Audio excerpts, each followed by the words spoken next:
La inflación en México alcanza los más altos niveles que hayamos tenido en la historia reciente. Los homicidios también con más de 110,000, si hemos de comparar desde luego el mismo periodo que lleva Andrés Manuel López Obrador con las administraciones anteriores. Una brutal escalada de violencia. En general, la falta de medicamentos por una política errática del gobierno federal que generó el problema y ahora ya no sabe cómo resolverlo. Y en particular, la ausencia, la falta de medicamentos para niños con cáncer. Los feminicidios extendidos. La violencia criminal en todo el país y en particular en los estados en donde gobiernan Morena y partidos afines a este gobierno de la autoproclamada Cuarta Transformación, como Zacatecas, como Morelos, como Guerrero, como Veracruz.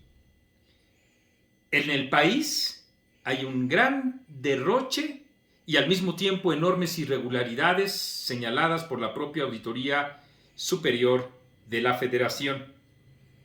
Hay también ostensibles actos de corrupción como en Sedalmex o ahora, hoy mismo, que se da a conocer gastos extraordinarios hechos en un periodo récord de 3 días para recibir el presupuesto, para asignarlo de manera directa y para pagarlo también de inmediato en la Comisión Nacional de Derechos Humanos por servicios que no se han prestado o al menos no existen testimonios que puedan respaldar esta evidente irregularidad dentro de la propia Comisión Nacional de Derechos Humanos.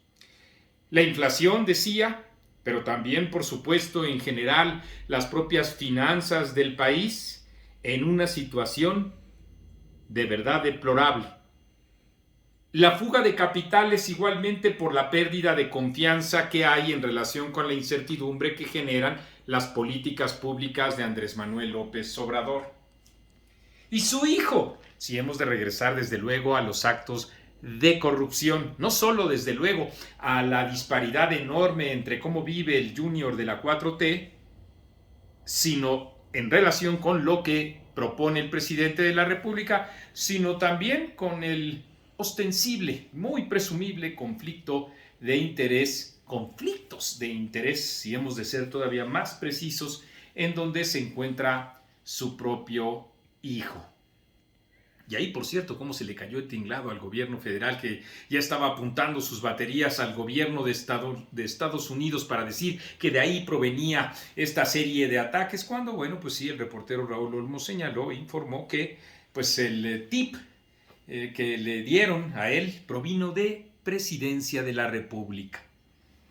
Frente a esa situación, incluso también de diferencias internas dentro del propio gabinete del presidente López Obrador, ideado desde luego para que ninguno figure y tengan la propia pequeñez que le permita a Andrés Manuel López Obrador, imagínense, entre pequeños, brillar ostensiblemente. Bueno, pues mientras todo eso que vive cotidianamente la ciudadanía, el presidente de la República y su esposa Beatriz Müller se preocupan por el penacho de Moctezuma. Háganme ustedes el favor. Y el presidente, en vez de dar una explicación en relación con toda esta catástrofe y corregir al respecto, que a quienes más está dañando esas políticas públicas es a quien él enarboló como la bandera de su propaganda, esto es a los pobres, y mientras se está llevando entre las patas con su propia retahíla de argumentaciones verborreicas, se lleva entre las patas, digo, a todo el país, les preocupa el penacho de Moctezuma y enarbolan ya una política internacional para reclamarle a todos los países, no estoy exagerando, eso ocurrió hoy, para que todos los países que nos han saqueado nos regresen lo robado. Es decir, el presidente de la República primero se peleó con sus desplantes que ustedes conocen con Panamá.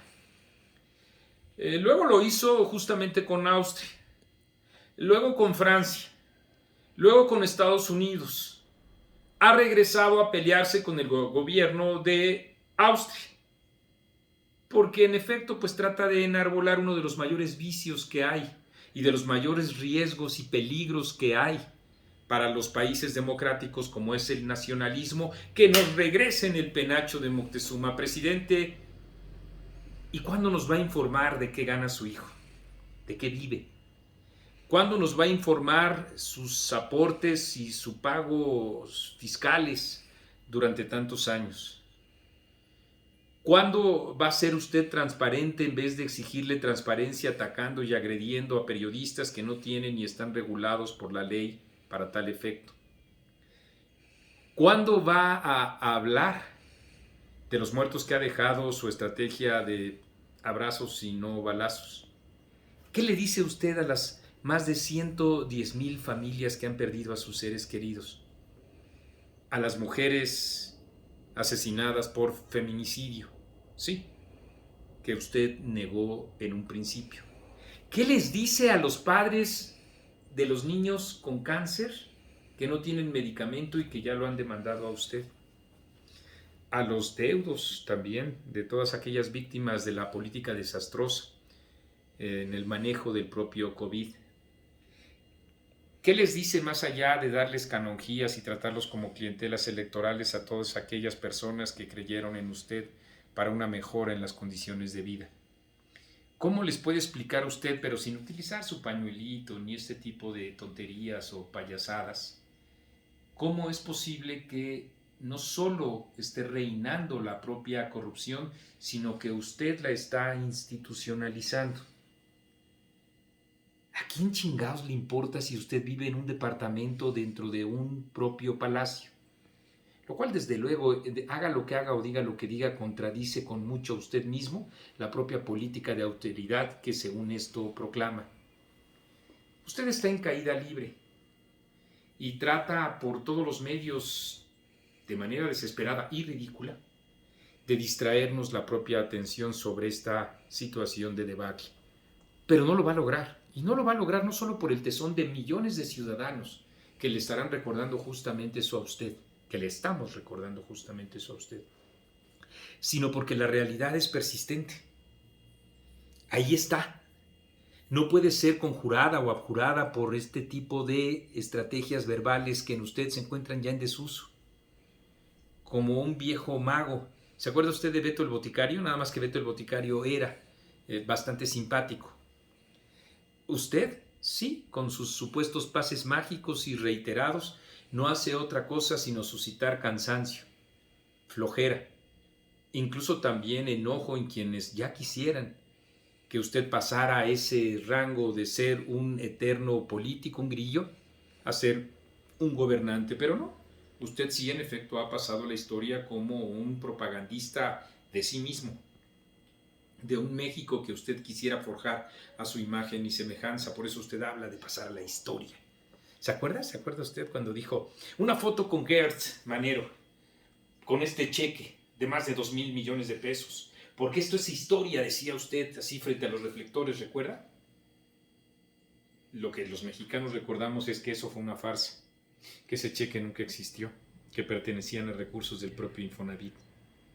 Usted ha apostado justamente a la ignorancia de la gente, digámoslo con todas sus letras, a que la sociedad es tonta, a lo que usted le llama pueblo, se identifica plenamente con sus dichos, pero no. Justamente esta sociedad heterogénea y plural se ha dado cuenta de que usted es un farsante. Y día con día los propios medios de comunicación y usted mismo, la realidad, claro, que a usted se le impone, lo están poniendo en su propio lugar, ¿sí? Como un vulgar, ambicioso y muy ignorante hombre de poder.